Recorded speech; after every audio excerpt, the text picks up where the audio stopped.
Ladies and gentlemen, I would like, first of all, to introduce the wonderful cast for the film. We'll start with the producer, Mathias Rubin, at the far end of the table. Next to him, the composer, Alex Baupin. The co-writer, Jacques Fieschi. The other co-writer, Cédric Anger. The actor, Mathieu Demy. Next to me, the actor André Marcon. The actor Raphaël Personnaz. The very great Marina Foïs. The very, very great Laurent Lafitte. The director of the film, Thierry Klifa. And as I heard after the screening last night, the Queen, Isabelle Huppert.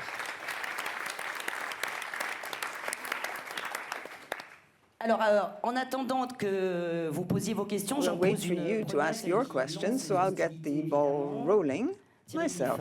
Thierry Klifa, hello. Bonjour.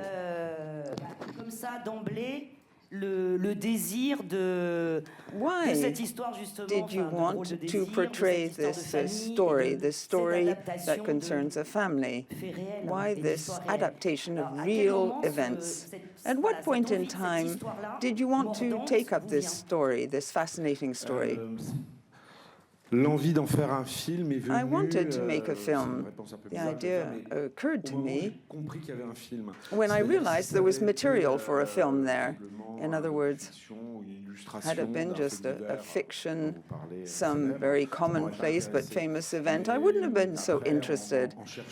Then, when I was looking for an idea, when I was turning to more Romanesque things, thanks to Cédric and Jacques, I saw that there was material for a film here.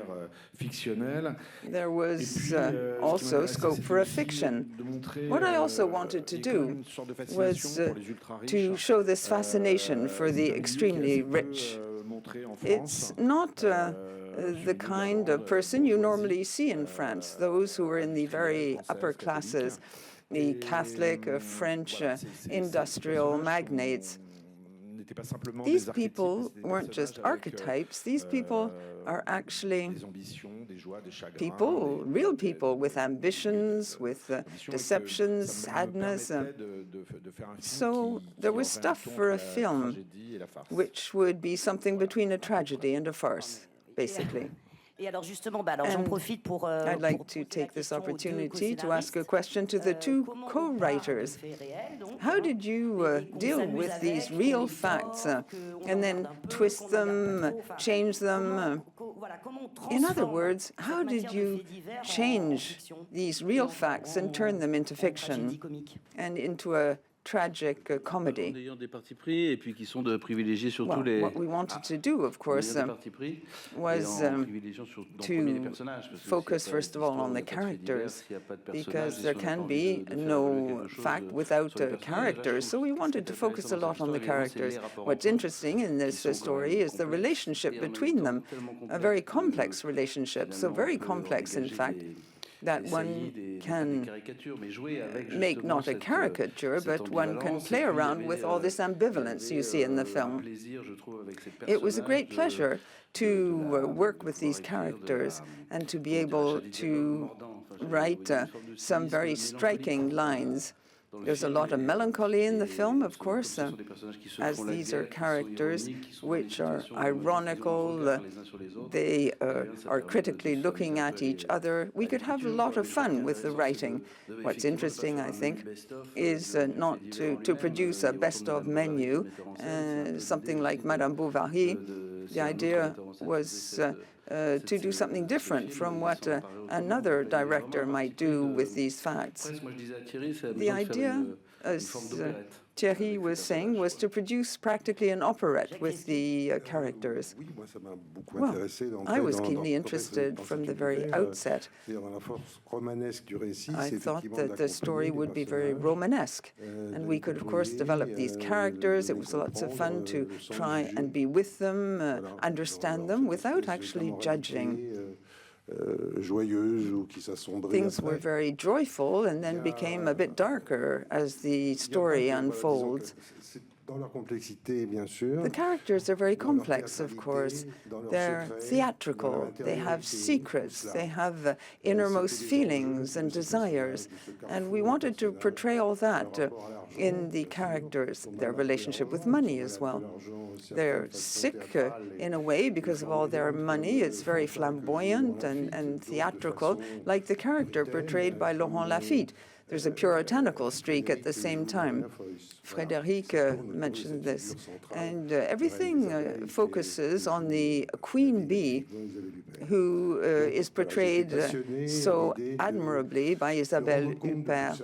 Of course, what we tried to do was to portray all this and to have lots of fun with situations while going deeper into them and trying to see why they were in such a vertiginous situation. I think we have a first question in the room. Pour Madame Huppert, merci pour les films et pour votre interprétation. Thank you for this film and your acting. You read the script, of course. What attracted you most to the script? Was it the case of such a well-known woman in France, a person who's very powerful, or was it because of the love tale with the character portrayed by Laurent Lafitte, or was it a kind of a renaissance of this woman who came back to life, in a sense, in the film? When I read the script, I think that when you read a script, you are actually interested in the tone and the possibilities afforded by the script. And the tone is what really counts more than the actual events. You're familiar with the events. I think that for the actors, what was most interesting was to forget, in fact, that this was all based on real facts. The idea was to take up the story like as a real story and just to let their imagination free. Of course, Cédric and Thierry and Jacques mixed up this cynical dimension. There's an operette feeling. People have talked about a farce, and this guided us in the way in which we acted rather than the events per se. Otherwise, we could have become overly sentimental, and that had no place in the film. I think the film is really worthwhile because it retains this structure and this distance. It's a question of not falling into this emotional pitfall. And we wanted to achieve all this through our lines, the tone of the film. This is, in fact, what interested us most and which enabled us to give the film a very independent status. Because we felt it was the tone that counted most. Everyone can, in fact, talk about their own personal history. From Greece. I'm very glad you here in this film in Cannes. I have to address a question to Miss Huppert and Mr. Lafitte. If it is possible to describe me this complex relationship in between these two characters, and especially this certain phenomenology that exists somehow inside each one of these characters, these contradictions that all the time exist, and the absence somehow of feeling that's surrounding them, something like an impression of what authority does to people. Thank you. Je réponds en français, hein? Oui. Oui. Oui. Comment? Oui, monsieur va mettre son casque. D'accord. Alors, dans la traduction, j'ai eu le mot autoritarisme. I heard the word authoritarianism. There is a kind of authority in this character. As to describing the relationship between the two characters, it's very hard to describe. went the whole point of the film. That's why it's interesting. There are several different aspects. I think the relationship isn't always very well balanced. It's not reciprocal or mutual at the same time. What's definite is that it's a very real relationship. The film talks a lot about solitude, in fact, whatever the social background. My character is very clever, while at the same time being sincere in his way. He knows how to awaken this world, this woman, and how to find a place for himself in her world. Of course, the idea is never to judge characters.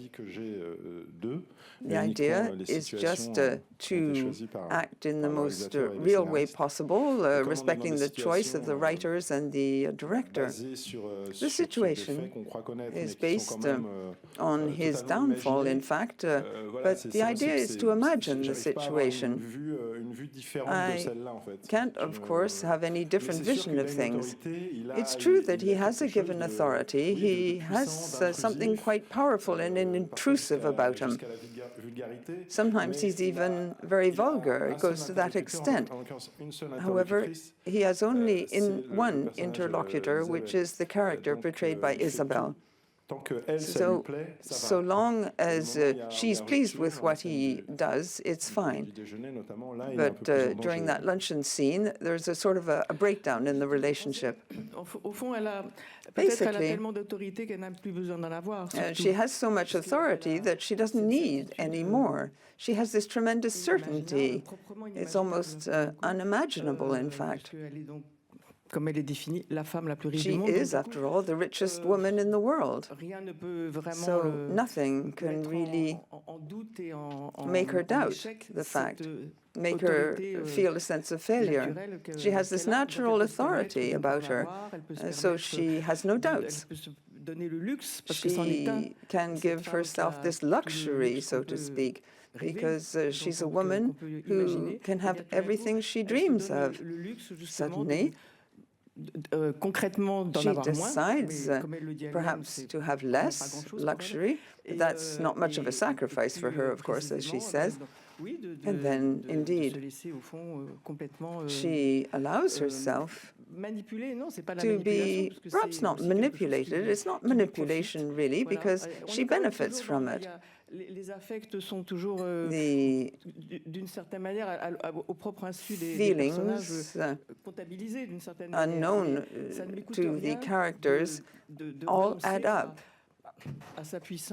And in no way does she renounce her power, because in fact she's doing all this just to enjoy it, for her own personal pleasure. From the Brazilian magazine, I have a question for Isabelle Huppert. You're one of the reasons why I love the cinema.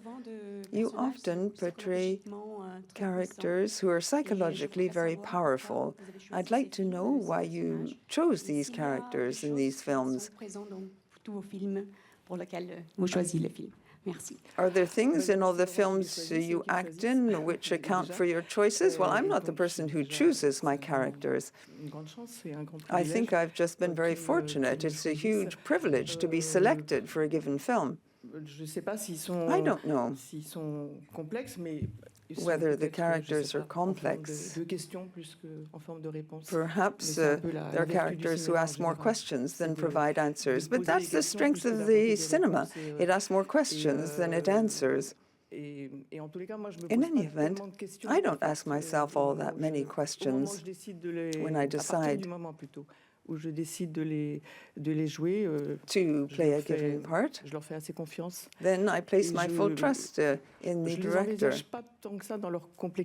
And I don't view my characters so much in terms of complexity.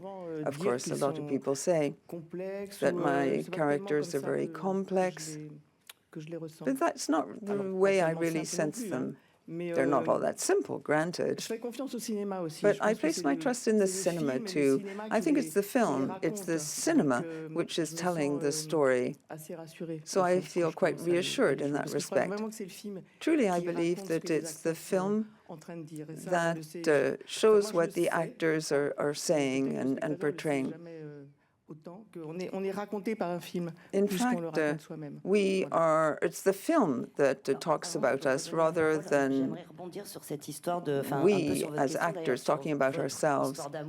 You have this very strange love relationship with the person sitting next to you. The film is sort of a waltz in the quest for love, in this movement, I love you, I don't. What about the other characters? Sometimes they're looking for a mother's love, other people's love. And how did you strike this right note when it comes to looking for love? For example, André Marcon, you're the husband, and you add a special touch. You add this gentleness to the film. It's the way you look at the people in your family, starting with your life and your wife. How do you manage to portray this huge kindness? What helps you in your acting is the script, the people, the character. And the script was so beautifully written. It was so absolutely right. It was a pleasure to play this part. And Raphaël, you're in love with the set, with the decor. You don't want anything to change in that house. In a way, you betray things because you cannot stand it when things start to change. How did you manage to portray this? There's sort of a Fassbinderian dimension to things. Yes, absolutely. I suddenly turn up in this family, and it creates a sort of imbalance. You have this character portrayed by Laurent, and he clearly felt the need to humiliate this character. Perhaps they come from a similar background, after all. It's very interesting to watch this relationship develop with André, and this love, and this great recognition for the character and for the actress. When everything is totally upset, overturned, so to speak, maybe he ends up being the one who's most conservative. He wants to preserve things as they are. I think, however, there's a true love for his employers. He's very grateful. And Marina, this quest for your mother's love, it's very difficult, it's not very successful. You're obviously constantly supported by your husband. I'd like to mention your son also, who's here with us today. Paul Beaurepaire deserves a round of applause too. I forgot to introduce him earlier on. Vous, c'est vraiment c'est le personnage finalement, enfin qui après se venge, mais qui est le personnage le plus désespérément, c'est une petite fille en quête d'amour. Perhaps the most desperate one. She's a little girl in search of love. She can't understand why her mother never gave her a rightful place within the family. These women who weren't considered by their mother end up looking for love for the rest of their lives. I know a few such women. Emotionally speaking, this is something I can fully understand. What actually interested me a great deal in the film was the mechanism. How do feelings circulate, or how do feelings fail to circulate? How can you be so good at talking up figures and so bad at expressing feelings? For me, the characters don't exist all by themselves. They exist as a mirror of each other. It's a very violent relationship that's depicted here. She doesn't talk about how violent she is towards me, and look at the reaction. It's a very interesting character to portray. Mathieu? In fact, all the characters are sort of mirror images of this relationship, this passionate, loving relationship. So with Marina's character, one could see that she's the person who suffers most. What's strange is that they're trying to raise their son in a normal way. He has to catch the bus. And I found that very moving, very touching. Here you have a universe full of superlatives. It's a different planet. It's disconnected from everything. But you have this problem of the absence of a really loving relationship. And it's the character portrayed by Marina which suffers most. She thinks she's connected to a normal life, but that's not really normal. And 100 euros allowance per month for the son, that's not really something you find in real life, after all. Bonjour, Gérard Chargé de Hello, Gérard Chargé, Cinézoom. Thierry, whenever you make a film, it's always very carefully put together. I would also like to congratulate you. The cast is very homogeneous. Isabelle Huppert has a wonderful character to portray. As to the other actors, no one has been neglected in the film. There's a sentence which is said by Laurent at a given point in the film. This woman is an inaccessible garbo. Is that a key sentence in the film? Is there anything really true about what was said there, or was it just something you added in the script? You're asking me if I think Isabelle Huppert is Greta Garbo? Is that your question? Accessible? It's a question of accessibility. The sentence, according to the lines, garbo but accessible. I misheard then, says the person who asked the question. Greta Garbo was very accessible. Isabelle Huppert, peut-être, maybe less so. What exactly did you want to know? I didn't know Greta Garbo personally. Accessible, inaccessible. You mix the social classes together. With Raphael, you really realize it's important to have a character like that in those circles who is evolving also. Did you take a certain freedom, a liberty with all this? Raphael, yes, indeed, is a very interesting character because he provides a different way of looking at the whole story. He moves from fascination for the family to a kind of appalling critical view. Well, as to what is true and what isn't, no, we were a far cry from what is real. Had we made just a docu-fiction, it wouldn't have been interesting in the least. What was interesting was to look at what is hidden behind the story. You could imagine the activity of all these characters. That was what interested us with Cédric and Jacques. It quickly became a pleasure, in fact. There's a lot of fascination in the film, repulsion. People get annoyed, they get angry vis-à-vis the extremely rich. So it was kind of nice to look through the little keyhole and see what's happening within this family. And that's something that people didn't know much about. We don't know what really happens inside the house of these very rich families. They tend to avoid scandals. In other words, things became very theatrical. All sorts of very different things were broached. For example, you have the real story behind these characters who have a past collaborating with the Germans. Also, there's a very trite form of anti-Semitism. Then you have the relationship between different social classes as well. You can see that because you have the character of Laurent, which acts as a trigger.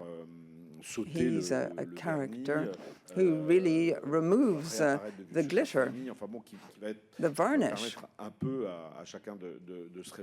and he enables people to reveal who they really are. Then you have Raphael, his character.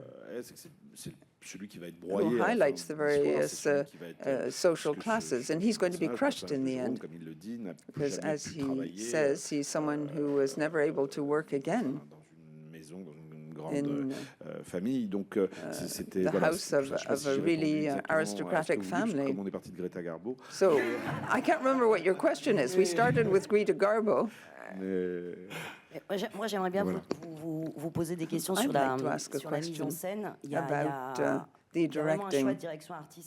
There is a definite choice when it comes to the artistic directing. There's something that's like Technicolor and Hollywood and Marianne's clothes. We'd love to have 2 out of the many outfits. We'll organize a special discount sale, perhaps, after this press conference. So the artistic side of things, the costumes, the sets, the colors are outstanding and quite loud. Why these choices? Was it to highlight the tragical dimension? It's a very dark film, but perhaps with huge color. Like a lot of other films that I love, the American films in the 50s, for example, and others, there's a wrongful idea, perhaps, which seems very tenacious when talking about the extremely rich. Look what you see in Succession, Osland's film also. Here we're in France, of course. Things tend to be more refined. You don't see the money. You don't see the money when you're talking about the really, really rich. People imagined that I had the budget of the Three Musketeers in order to make this film, but that's not true at all. There's no sign of ostentation at all, no real sign of wealth. They have a beautiful house, granted.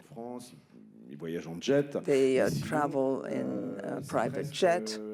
Otherwise,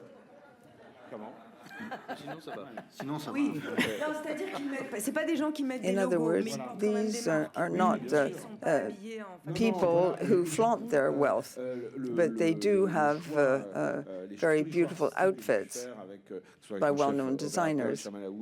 Our DOP and others worked hard on the photography, likewise the costume designer.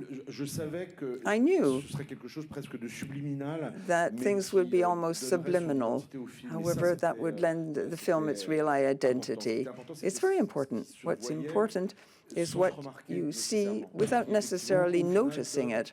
And in the end, that's what gives you a certain impression. Je croyais que vous vouliez parler, Laurent Lafitte. Laurent Lafitte, did you want to take the floor? Non, mais je veux pas rajouter. Non, mais c'est vrai que de toute façon, là, il y a tellement d'argent que... It's true that there's so much money that money no longer exists, in a sense. It's no longer an issue, because there's just so much of it. The real luxury when you have money is to realize that it doesn't solve anything.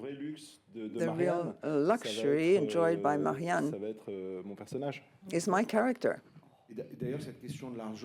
And the issue of money, the question of money with Jacques and Cédric, we tried to settle the issue as of the very first scene when you see Paul, Marianne's character, gives him 1,000 francs for his bar mitzvah, and that shows you exactly what world you're delving into. Yeah, but the money has been there for generations. They didn't have to prove themselves because money was always in the family. La Stampa Daily Italy. I want to ask you, one of the subjects that is going here around through different films at Cannes Film Festival is the extreme gap that there is between the very rich people and the poor ones. And we are all privileged in this room. So I would like to ask Madame Huppert, what do you think about this gap? What do you think about this subject, this thing that affects all of us, even the medium class? And what do you think that maybe politicians or someone should stop this and say something about it one day? Thanks. Il faudrait avoir beaucoup de temps pour répondre à votre question. Well, it would take an awful lot of time to answer your question. les injustices, injustice, les différences économiques, sociales. economic, social À la differences. fin, on s'en accommode et on sait bien que Well, dans in beaucoup France, d'endroits et beaucoup de situations, c'est toujours un we scandale. managed bien to sûr. cope. Of course, Et, in some on est partagé instances, entre this may be fairly scandalous. impuissance, colère, We don't know whether we should feel résignation, indifférence. impotent. We can't do anything about it. J'en suis pas plus loin que vous sur ce, sur I ce really problème. can't say more than you could on this issue. Hello, Lazar Christmo for BNR Radio. I have a question for Miss Isabelle Huppert. In 1972, that was your first, if I'm not mistaken, appearance with the film Faustine et le bel été by Nina Campanese in Cannes Film Festival. I wasn't born, so I haven't watched it still. But I was hardly born myself, so... But I wanted to ask this more general question because it's been, I calculated it, so 53 years. And now, while being here over 50 years later, what does the Cannes Film Festival mean to you? And in these modern, contemporary times, why do you think the festival is important and the world of cinema is important to bring people together and to feel closer? And do you remember on that night in 1972 how you felt being here for le premier fois? Ouais. For the first film? Ouais. Bah alors pour être honnête, je me souvenais même. Je suis ingrate. Faustine et le bel été était venue au Festival de Cannes. Mais alors en même temps, il fallait pas me louper parce que mon rôle c'était avant le générique. Role was before the credits, in fact, Pour les in the retardataires, film c'était, you mentioned. c'était trop So tard. for people who came late, it Non, was mais écoutez, too moi, late. Oui, je suis venue vraiment Well, beaucoup de fois à Cannes. I'm very fortunate. I've come to Cannes time and again under many different circumstances, and it's always a huge pleasure for me to be here. J'ai connu beaucoup de choses à Cannes et puis j'espère en connaître encore plein d'autres. Seen a lot in Cannes, experienced many things, and I hope that will remain true in the future. The festival, per se, it's an extraordinary place. De plus en plus, où on sait bien qu'avavec toutes les 1000 manières de voir des films. Of course, there are thousands of different ways of watching a film, including on your mobile phone. And it's wonderful to be able to come to Cannes, which is perhaps most representative of the art. Here we celebrate the art, and you understand what being a cinema buff is all about. It's because you're in love with the cinema, and that's what brings us all here, contrary to what people say. The cinema, the theatre too, because I act in the theatre quite a lot as well. People say, oh, this is not going to change the world. To answer the previous question, I do think it can change the world a little bit. I believe in that. And I think we're all very pleased indeed to be here. It can change the world a little bit, perhaps not a lot. Je suis confuse, mais c'était la dernière I'm question. sorry, but that was the last voilà, question. Les conférences de presse se suivent sans se ressembler. Each press conference is different. They come one after another. So I think we need to give a loud round of applause to this wonderful family of people who are wealthy and less wealthy.